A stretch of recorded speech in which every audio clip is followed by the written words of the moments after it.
আমার কাছে যেটা মনে হয় যে শহীদের মা হওয়া বা কোনো রাজনৈতিক পরিবারের সদস্য হওয়াটা কোনো অপরাধের কিছু না, নিশ্চয়ই না।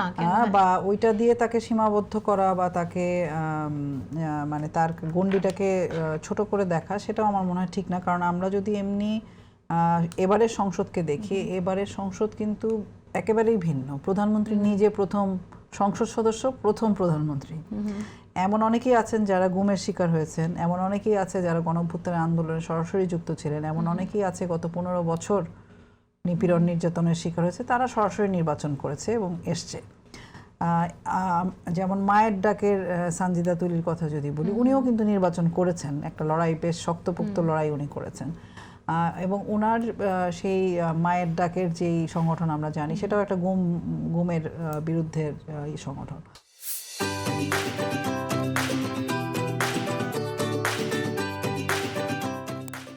ফলে সেগুলো একটা অনুপ্রেরণা হিসেবে কারো থাকতে পারে, কিন্তু দিন শেষে আসলে সে কি কাজ করছে ওখানে, মানে সংসদে কি মানে ভূমিকা পরিচয়টা রাখছে, তো আমাদের কাছে গুরুত্বপূর্ণ। হ্যাঁ, তার আগে তো আমরা আসলে বুঝতেই চাই, যেহেতু আমরা বিশ্লেষণ করছি। এটা কিন্তু মানে সামান্থা বললেন যে ধরেন গুম হয়েছে, এরকম সদস্যরা তো ইলেকশন করে এখানে আসছেন, তাই না?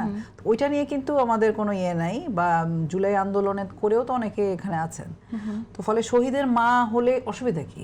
না, কোনো অসুবিধা নাই। এই প্রশ্নটা আমি এজন্যই নিয়ে এসেছি, এই প্রশ্নটা এজন্যই নিয়ে এসেছি যে মানে ওইটাই একমাত্র পরিচয় করানো হয় ভাবে আসলে এই পরিচয় করানোটা, এটা তো ওনার তো অন্য কোনো পরিচয় আমরা জানি না। জামাত ইসলাম থেকে জানানো হয়েছে শহীদের মা, এবং শহীদের মা বলেই তাকে পাঠানো হয়েছে। আমরা শহীদের মা বলে তাকে যে পাঠানো হয়েছে, সেই ক্ষেত্রে আমরা একজন শহীদের মার্ক, ডেফিনেটলি তিনি শহীদের যে আকাঙ্ক্ষা নিয়ে আমি জুলাই গণঅভ্যুত্থানে মাঠে নেমেছিল, সেটা তিনি চাইবেন ধারণ করতে। আমার সময়টা নিছিলেন তো আপনারা। ওকে, সো এখন জিনিসটা হচ্ছে, সংসদ আসলে আমাদের পলিটিক্যাল অ্যাসপাইরেশনের একটা সিম্বল। সংসদটা হওয়া উচিত আসলে বেসিক্যালি এটা এক ধরনের রিপ্রেজেন্টেশনাল সিস্টেম। এই সিস্টেমে আপনার পেশাগত রিপ্রেজেন্টেশন থাকবেন, আপনার লিঙ্গভিত্তিক রিপ্রেজেন্টেশন থাকবে, এবং আপনার এলাকা ভিত্তিক রিপ্রেজেন্টেশন থাকবে, জাতিগত রিপ্রেজেন্টেশন থাকবে। ইউজুয়ালি আমাদের যে রাজনৈতিক সিস্টেম, এখানে এই মানুষগুলোকে আমরা আনতে পারি না, মানে আমরা জিতায় আনতে পারি না, কারণ সেখানে পাওয়ার, মানি, এই মাসেল পাওয়ারের একটা চরম আধিপত্য থাকে। ফলত অনেক খুবই পার্সোনালি খারাপ লোকও সংসদে চলে যায়, অর্থনৈতিকভাবে দুষ্ট লোকও সংসদে চলে যায়, যেটার প্রমাণ কিন্তু এই সংসদেও আছে।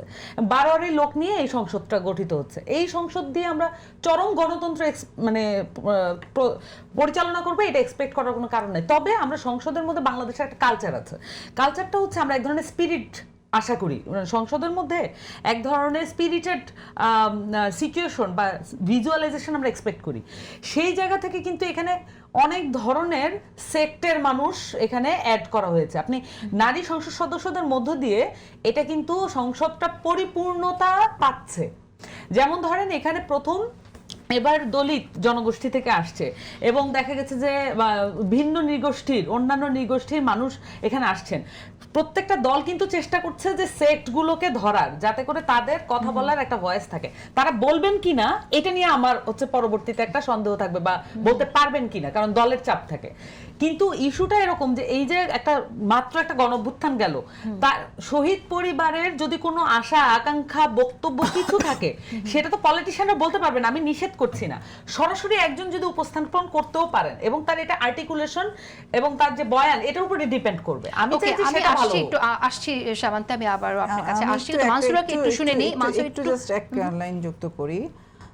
মানে রাজনৈতিক দলগুলো যখন তাদের প্রতিনিধি বা যাদেরকে মনোনয়ন দিচ্ছে সংরক্ষিত আসনে, তারা কেন তাদেরকে শুধু মানে তাদের কাজের পরিচয়টা না দিয়ে শুধু মানে সে কোন পরিবার থেকে আসছে, তার যোগ্যতা সম্পর্কে আমরা জানি না, সুতরাং শুধু তিনি কার স্ত্রী, এগুলো তো কোনো মানে তার মানে কাজের পরিচয় না। ফলে তার কাজের পরিচয়টাকেও যুক্ত করা, নারীর কে শুধু মানে গৃহিণী বা পরিবারের সদস্য এইভাবে না দেখিয়ে যে পরিচয়ের রাজনীতিটাও আমার মনে হয় খুব গুরুত্বপূর্ণ। যে নারীরা এখানে সংসদ সদস্য হচ্ছেন, তাদেরও উচিত যে তাদের কাজের পরিচয়টা নিয়ে তাদের সামনে আসা।